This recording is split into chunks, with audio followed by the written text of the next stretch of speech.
Hello friends, welcome back. Welcome to another vlog. It is Monday, start of the new week, and therefore start of a new vlog. I actually just finished filming, editing, and uploading the video that I have for the last 3 weeks that I have been absent from the vlogs, and that video is scheduled for Wednesday, and so I'm just chilling basically. So I am still not able to go back to work because my work after my LASIK surgery is more of strenuous. I carry a lot of heavy bags, heavy boxes, restocking shelves, getting all sweaty and sometimes very much dirty because of I handle charcoal, sometimes dusty cartons, cardboards, whatever. It's a store, so it's pretty much dirty, and we're facing the front of the streets. But in any case, I still have 2 months of rest before I go back to work, so we're just going to carry on and do some stuff that I am not able to do while I am at work. So we're going to start this week with a little bit of a TBR because that is basically what's going to happen this week again. It is the last full week of April, which April flew by way too fast. Maybe because I just keep on listening to audiobooks and sleeping, so it went by way too fast. So this week I am planning on reading 2 books. First of which is the physical books that I'm reading are all classics. So the first one here is Robert Louis Stevenson's The Strange Case of Dr. Jekyll and Mr. Hyde. I have been wanting to read Jekyll and Hyde related literature for the longest time, but haven't gotten around to it, so I bought a cheap copy to annotate in. And what I did not realize is that Dr. Jekyll and Mr. Hyde book is very short. So in this edition, I think it's just 88 pages or something, and the rest of this is just short stories or other stories by the same author. So it has it's 69 pages for Jekyll and Hyde. No, this is the beginning of the chapter, so never mind. So 88 probably pages for Mr. Jekyll and Mr. Hyde, and then we have The Merry Men, Will of the Mill, Markheim, Throne Janet, Eulalia, and The Treasure of Franchard. I have never heard of these, but so it's one collection of books or short stories of this particular author, and I couldn't find this edition in Goodreads, so I don't know what to list the book as, because if I'm going to read all of these pages, I would like to record my Goodreads reading pages, whatever it is called, as 340 pages rather than the 88 pages that is just Dr. Jekyll and Mr. Hyde, but we'll see. I'll find a way. The other classic that I want to read is Sherlock Holmes, Volume 1. It's kind of a bit bent because I accidentally did not put this in the bookshelf properly, but I did start it. I started it a bit, but I think I have to take out this sticky note because I don't have this particular color anymore, and I have to start from the beginning. So the goal here is that I want to at least finish 2 of the stories here, A Study in Scarlet and The Sign of 4. At least 2. Hopefully I will be able to do that. I did find audiobooks of Sherlock Holmes on YouTube that are free, and I think tandem reading would really help when it comes to Sherlock Holmes, because sometimes there is time in classic literature that I do find that it's better off me reading them, or sometimes it's better off me listening to them. So those are the 2 physical books that I'm hoping to finish reading for this week. The other TBR items are digital copies. So I did start The Final Gambit by Jennifer Lynn Barnes. It is the 3rd book to the Inheritance Game series, which, to be completely honest, I am actually quite disappointed with, but I want to see to it until the end, as we may say. The first one, I don't really necessarily say that it started off strong, but the premise of it is pretty much okay. I'm interested in the premise on why the Inheritance Game series is basically this girl Avery was named as the heir to a big inheritance of this billionaire old man, and he did not put in the will any of his family members, only this girl who they say have no real connection to this guy. And the whole series is like finding out the reason why he chose Avery rather than any of his family members, and what is really his game. And the stipulation for Avery to be able to claim billions of dollars and all of his estate is that she has to live in this Hawthorne house for a whole year. And Hawthorne house is basically a huge maze-like house, built in with puzzles and such. And she has to live with four Hawthorne brothers, who it's technically romance at this point, wherein four of them are like attractive men who were stripped off of their inheritance, basically. But yeah, the first book, finding out who Avery is or whether or not she is up to the challenge. Second book, I finished listening to the audiobook, and it was lackluster, to be honest, because it's more into the lore of like Avery's family. But then again, I don't find that it is like that necessary, I guess, and it's more of like romance at that point. The third book, I'm just like 12 chapters in, and already the like one character that I really find annoying in the first book like is back in the third book. Like a part of her, or like some essence of her, is back on the third book, and I really dislike that. Probably going to rant it in another video, but I just want to see like the whole Inheritance game trilogy to the end.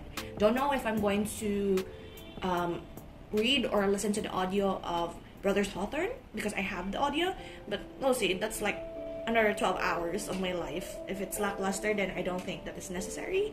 But in any case, that is one with the digital. Another, I'm not sure if I'm going to be able to finish it, but it is The Daughter of the Moon Goddess, which, to be fair, I love this cover. I love the premise of like the daughter of course, the Moon Goddess, Chang'e. I really love this story of like, it's like the Mooncake Festival story, basically. And I really like this premise of like her being magical and such, being immortal, and she is being hidden from the Celestial Empire, I guess, because she is like unaccounted for immortal, basically. But this relationship she has with the prince of the Celestial Empire, the Crown Prince, I don't know, I'm struggling. Like right after me reading like Daughter of the Moon Goddess, right after me reading the whole Magnus Chase series, is like it's still mythology, but like quite a right turn compared to like mythology of Western. So it's like Western and then Eastern mythology. It's like a right turn, as I've said. So we'll see if I'm going to carry on reading that. So far, that's it. So this is like 2 stories, so we're going to say 5 books, okay? So that is like the TBR that we have for this week, and we'll just see in the middle. I'll update you if ever I am going to like finish any of them.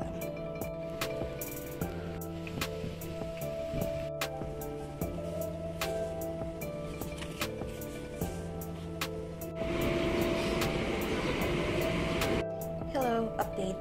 Today is Wednesday. Actually, I did a bad job of not updating yesterday, but I did finish like 2 of the books that I have planned on finishing this week. Technically, this is not finished yet, but my main objective for this book was to finish The Strange Case of Dr. Jekyll and Mr. Hyde, and I did finish that. It was only 88 pages, so it was like it wasn't really necessarily a fast read.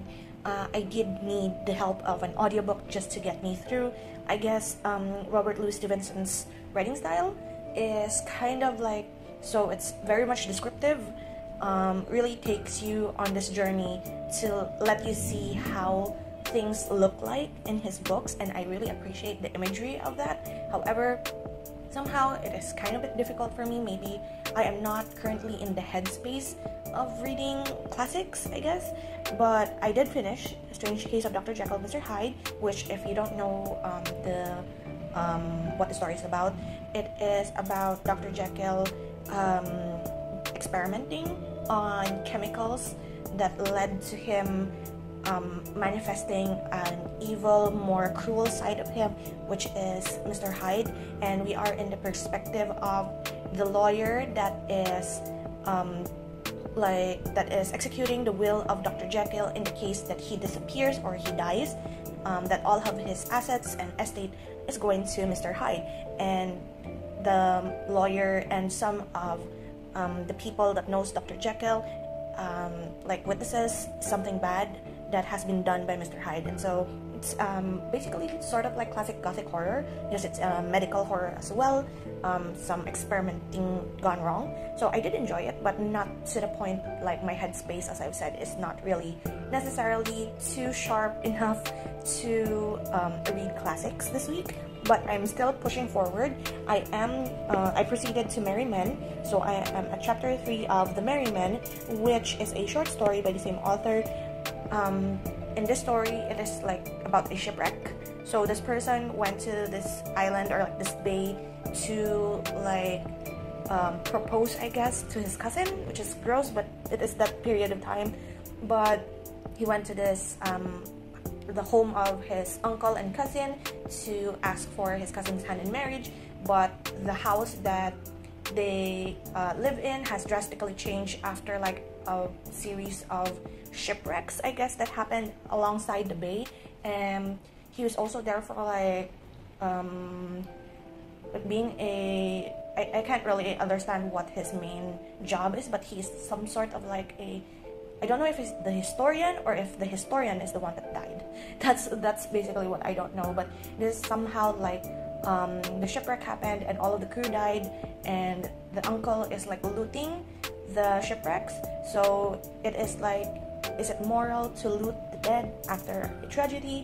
Is treasure hunting shipwrecks something that is good, or does the treasures contain something sort of like a curse brought about by the crew that have died, something like that? But I haven't really finished it yet, and there are a lot of short stories here that I have no idea what they are about. So my plan is to slowly just get through with it, but I'm calling this book, or like this Dr. Jekyll Mr. Hyde thing, done, and the rest of the short stories are just bonuses. And next, the other one that I have finished is The Final Gambit by Jennifer Lynn Barnes, which is the third book in the Inheritance Games trilogy. Let's just say that it's fine. I don't really want to like spoil too much of this, but basically someone who is like almost similar to someone that has died in the first book has appeared in the third book. And as much as I dislike that person in the first book, I really hated this person in the third book. Like, they're not the same person, they just look alike. And so I really hated her, and like the family twists and turns, like it's very messy. It feels like these rich people are very much crazy. And like they have revealed, like, if you don't know Inheritance Games, then it is about Avery, who inherited billions of like this billionaire's estate and all of his assets, even though there is no direct relationship or like family blood relationship or ties to them and to each other. And all of the family members of this billionaire did not inherit anything. And the stipulation is that Avery has to live in the Hawthorne house, which is the main estate, for 1 year in order to inherit his whole estate. That's basically it. And a lot of people wanted Avery dead, as always with like inheritance problems and rich people problems, I guess. And yeah, we are at the very much the end of the book, of the whole series, and it is revealed why the grandfather, this billionaire Tobias Hawthorne, chose Avery. And the reason why he chose Avery is kind of a bit petty, to be perfectly honest. But in any case, the ending was fine. If it weren't for that annoying girl who is supposed to be like some sort of like a plot mover as well. Like, I understand the reason why she is there and she behaves that way, to further along the plot, or like the whole plot twist of this situation. However, I still hate her. So if it weren't for her, this might have been a soft 3.5, but I'm rounding it down to 3 just because it's very much annoying. But it's YA, so it's probably not, I am not the audience for this. I feel like 15-year-old me would have eaten this series up and enjoyed it. But with the choices of like the romance or like the main partner of Avery between the four Houghton brothers, it's kind of obvious already in the second book who she chose. It's kind of just annoying, basically. So after reading the final gambit, I feel sort of like slumpy, to be perfectly honest. Like, it took me so long to choose the next book because I plan on reading The Daughter of the Moon Goddess, but I didn't feel for it as much this week, so I might change, like I might make a total left turn with my TBR for this week and just finish this as my classic. I will not touch Sherlock Holmes as of the moment because I'm not in the right headspace for classics. So finishing this one, probably, hopefully, at least half is like my main goal. But yeah, and then instead of Daughter of the Moon Goddess, I actually picked up, I was looking through Goodreads to see my TBR, to see what short, like probably a horror novel, and I came across one digital copy that I have here, which is What Moves the Dead by T. Kingfisher. In my understanding, this is about mushrooms, I guess, like deadly mushrooms, but it is short, around 100-ish pages. So probably going to finish reading this in tandem with a classic, and I'm going to update you in a bit if ever I finish another one of these books. Hello, we have book mail. I'm just going to cut this off before I show on camera with my address.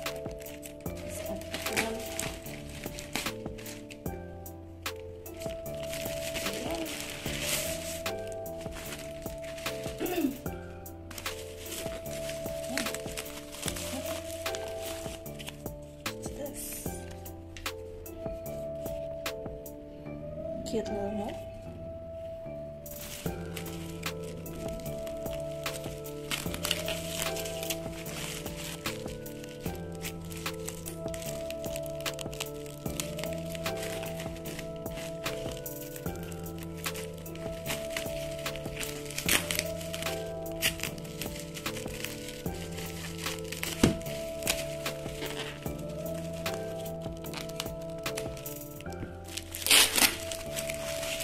I'm actually excited for this one because there's been TBR, found this secondhand. Really want to like change up my TBR for this week just so I could read this. Maybe I'm gonna do it. Libro. Libro. Well, how good. Yay! I might do like a read with me episode with this because I would want to like annotate in this, and it's so cool. I really think that V. Schwab's like writing or like concepts are really fitting to what I am looking for as of the moment, and this is like my first V. Schwab book, so hopefully this is going to be a good one. Hey y'all, we have another book mail. So yesterday I did haul the earlier one since there are like different sellers. So this one came in today. I did happen to go to a bookstore today and found books 2 and 3 of the Dark Shades of Magic series by V. Schwab. However, I haven't even read book 1 yet, so I decided why not just read book 1 first and decide whether or not I'm going to get the trilogy or not. But today, this book mail that came in is actually 2 books.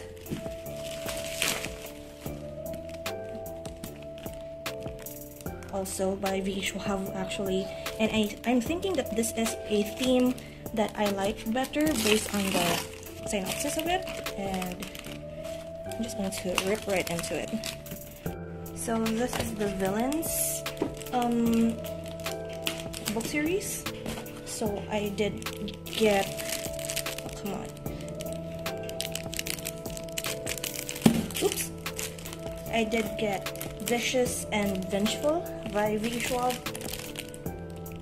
So that's book 1 and 2, and I'm actually very much excited to read these. V. Schwab, I really want to try her like writing style, and she's quite popular anyway right now. So yeah, these 2 are going to get added to my TBR for next month. Hopefully I'm going to get through them, and I'm just very much excited.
Good morning, welcome back to another sit-down portion of Cozy and Chaos.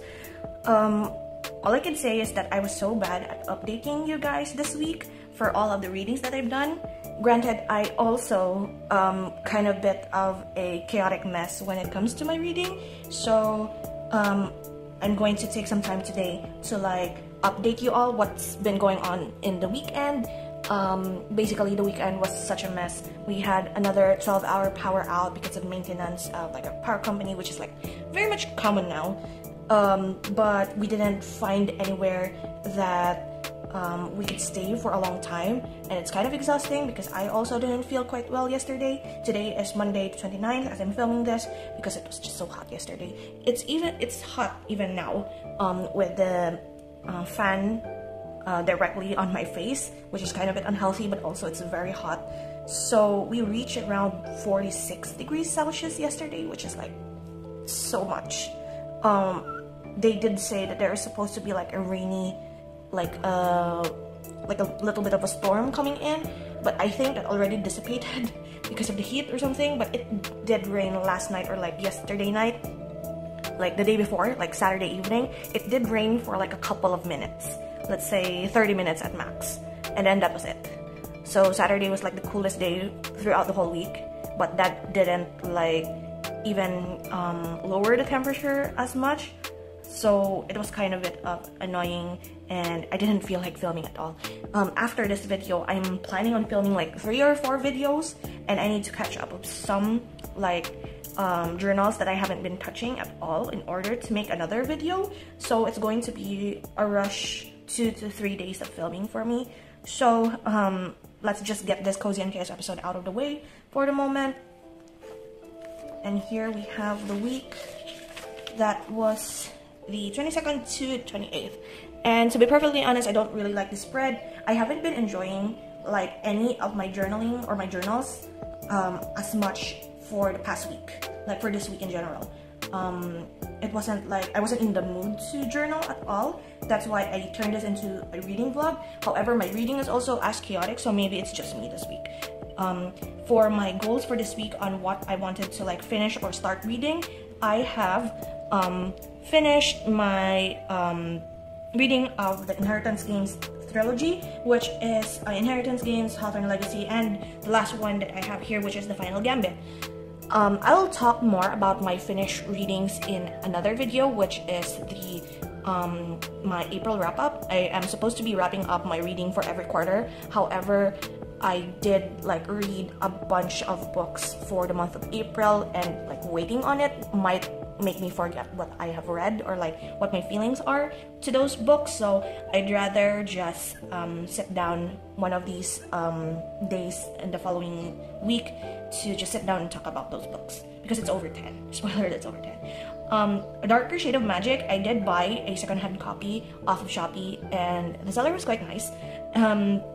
It barely looked like used. There's just one like a fold in one of the corners, and then the spine is kind of a bit like it's not even cracked. It's just that it's like storage problem, where it's like folded at the top. But that, for something that is originally priced at like 900 pesos, to buy it at 700 pesos with that minimal damage is quite a steal actually. So I'm very much excited to be reading A Darker Shade of Magic. I have reserved that for next month's TBR because I'm planning on doing a vlog with that.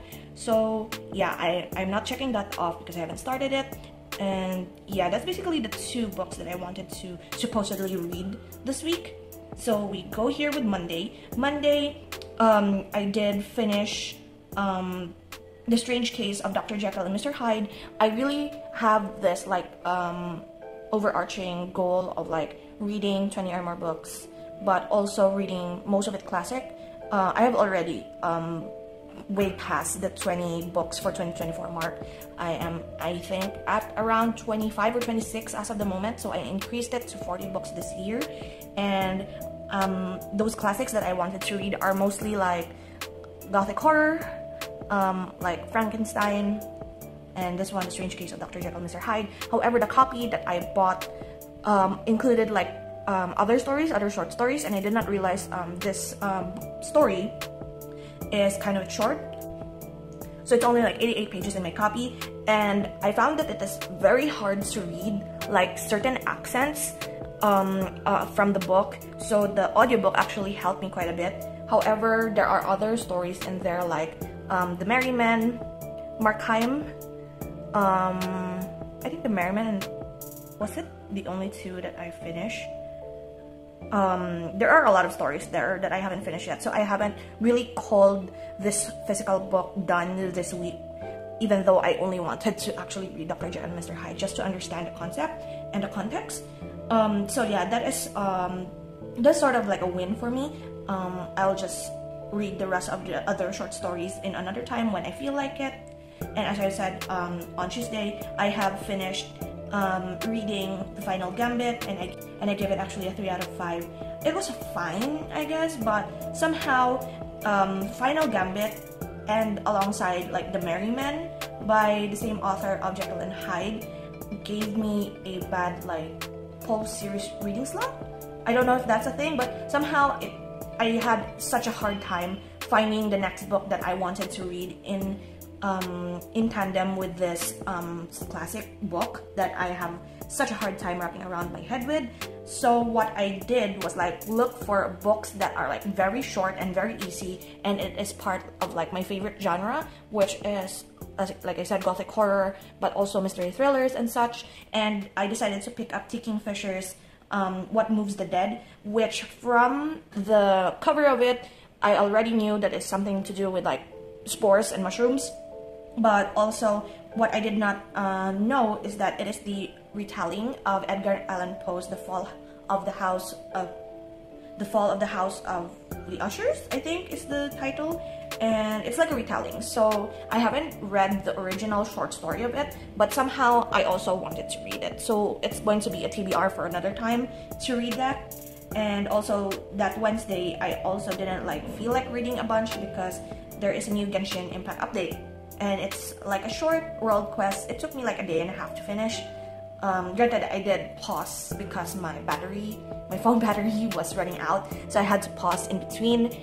If I didn't need to recharge my phone, it's probably around 8 hours that I finished that. And I was very interested in the lore and story of the island of Petrichor because it's basically music and rain and like ancient civilizations and past grudges. So it's like pretty much a story that I'm also interested in. So I decided to grind the whole story, the world quest, as well as explore the new islands and the new underwater territory. So for that much grinding for 2 days, I believe I am 99% in the island of Petrichor, and the underwater I'm about 63% to completion.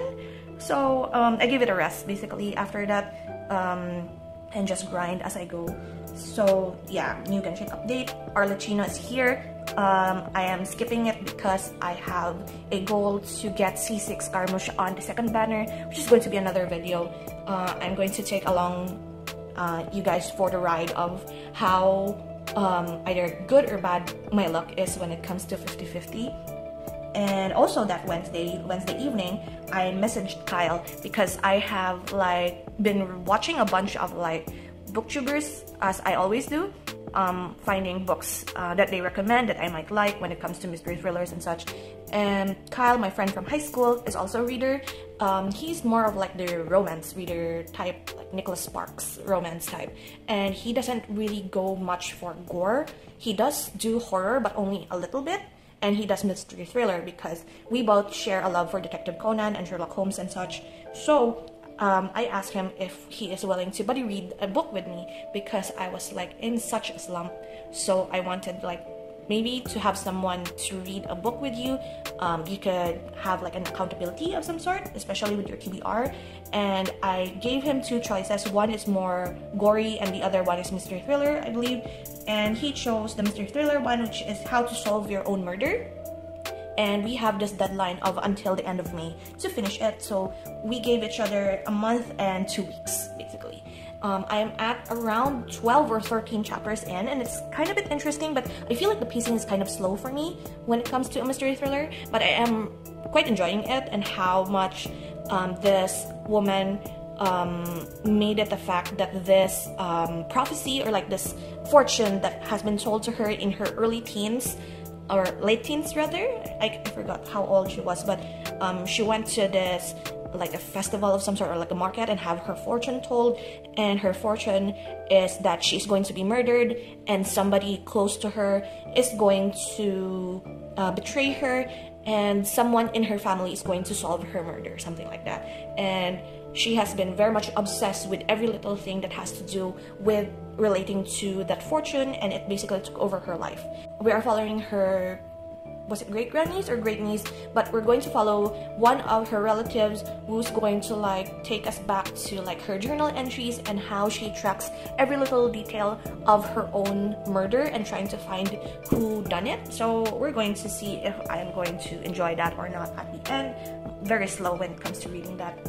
On Thursday, I continued exploring, and I also continued with like reading Daughter of the Moon Goddess. However, I think I'm going to like pause for a bit for Daughter of the Moon Goddess, because even though I'm really much enjoying mythology all throughout the month of April because of like Norse mythology, Magnus Chase and the Gods of Asgard reading vlog, Chinese mythology told in this way is really not that for me as of the moment. But I really love this book. I really love the cover so far.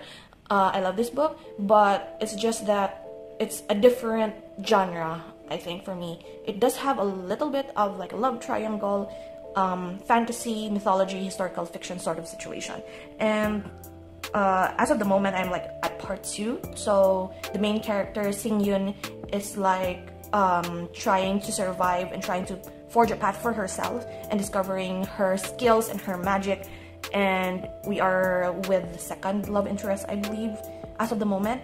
And what I don't really enjoy with like romance in general is like how this petite small girl who is supposed to be actually very strong if like her skills are honed, being protected by these men who think that this girl cannot fend for himself and they're like being overprotective, something like that. I really don't enjoy that concept at all. So we'll see. I will still continue it. It is still part of my TBR. Just a pause for a moment because that's not the theme and the mood for this time being.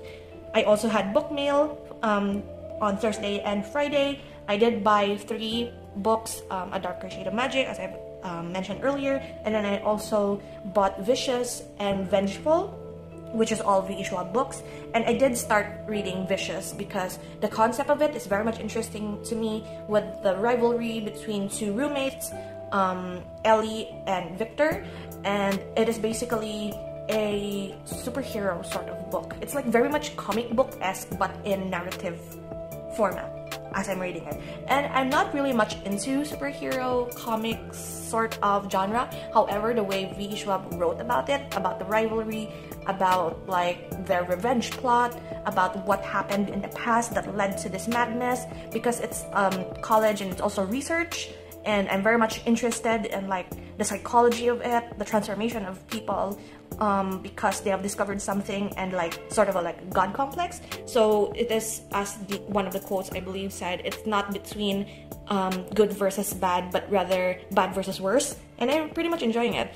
I'm on the second half of the book, and I also kind of like told my friends about it, and they're pretty much interested in how I pitched it, and I've already sent them links to where they could get a physical or like also a digital copy of it. So like I'm basically going to wait for them to finish reading it, and then we're going to talk about it in our little group. That is going to be fine, a little bit of like a small book club as we're going to do it.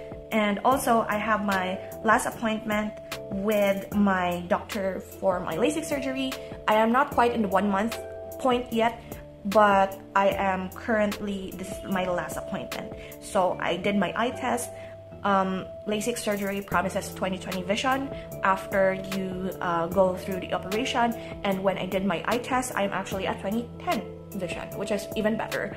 And the resident doctor as well as the nurses kind of like, we're very happy with the situation because as I mentioned from my last week's Cozy and Chaos episode, I had to have my operation done twice because there was a complication the day after the surgery.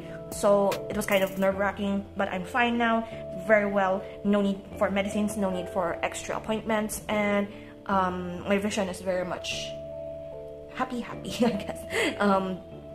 As someone who has been wearing glasses for about more than 15 years, and it has been growing for like, my grade has been going up and up almost every year, like 1 grade per year. And when I started to like get interest in like the surgery, my grade was around a 6.5 or 700. So the fear of retinal detachment was there, so we immediately took the surgery, and I'm very much happy that I don't need to wear glasses anymore that hurt my eyes. So yeah, that's the good news for the week.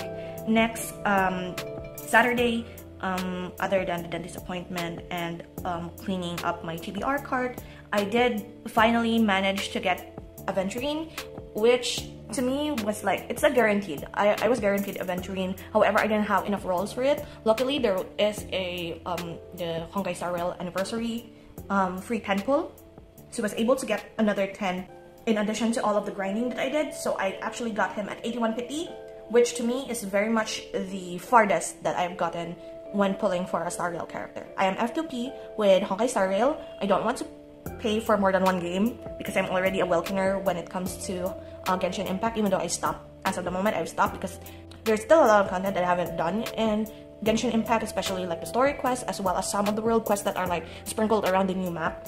And I feel like having the Welkins is making me lazy to do those quests because I don't really need to grind them if I want more Primo Gems. That's the mindset. So I stopped Welkins, and I have to force myself to grind the remaining content so that I have enough pulls for C6 Wanderer. So yeah, and after that Aventurine pull that I pulled like early morning, I decided to open Pokemon Go, and the very first Pokemon that came up to my field of view, like spawned in, was a Wimpod, and Wimpod is like in the Sun and Moon generation, I believe, and it's one of the most difficult, I guess, bug type Pokemon to grind shiny in that game. But it is one of the most beautiful shiny once you evolve it into Golisopod. So when I clicked on it, I did not expect it to be shiny, but it did.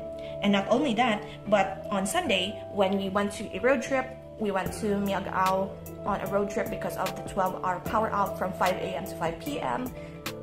We had our breakfast and then we were out, and all of those Pokemon that I passed by throughout the road trip, I did shiny check each and every one of them. Did not expect Bulbasaur to be shiny. Like, I clicked on it and then I exited because I did not see that it was shiny, because the difference is not that well if like you're wearing sunglasses. So if I didn't see the sparkle, I didn't see that it was shiny. But I got a shiny Bulbasaur, a shiny Corsola, and a shiny Electabuzz. And what's fun is that the shiny Bulbasaur and the shiny Electabuzz, I think it was in Autumn, so it's like far away from where I live in the city. And then Corsola is, I believe, in Miagao, like the destination where we went. So it's nice to have like different shinies having tags that are not in like where you live. So yeah, that's very fun. So that is like basically all that there is to in this week. I don't really like the layout of this, like it's very empty, but also I like lost interest and motivation to do this weekly. My favorite weekly out of all of the weeklies on the month of April is like probably this one, because it's so full, it's so colorful, and there's a lot here that I've written in.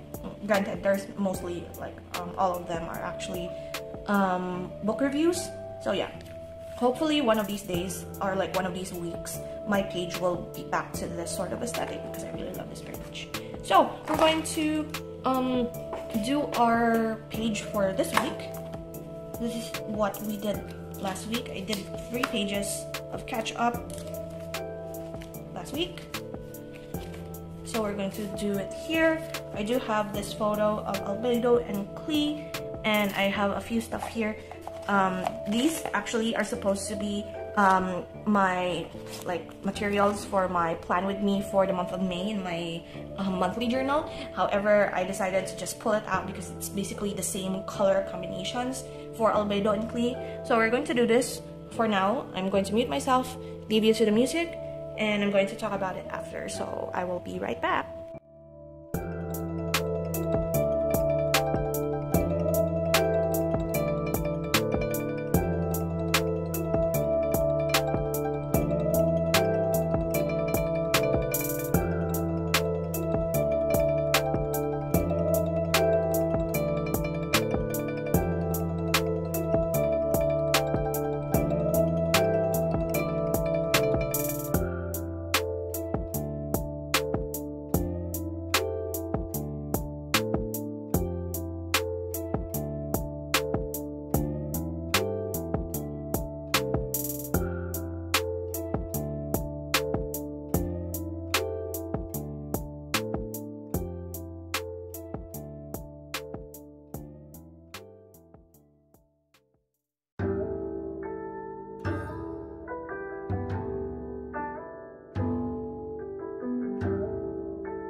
Okay, here we go. Simple spread for a very chaotic week. I did add like a few of these, which are supposed to be stickers for a calendar. So like you put these circle stickers on the date of like how small the calendar number is, so you can signify if there's something going on in that day, but we don't have much of that calendar anymore and my dad doesn't use these stickers, so I took them, decided to decorate it here, and yeah, that's it. This is the spread. As I've said, not really that motivated to do anything creative and kind of a bit in a rush, so that is where I'm going to end this week's vlog. Thank you so much for hanging out with me this week, and I'm sorry for it being chaotic, but I will see you again in the next video. So hopefully that isn't as chaotic as this one, and yeah, take care guys.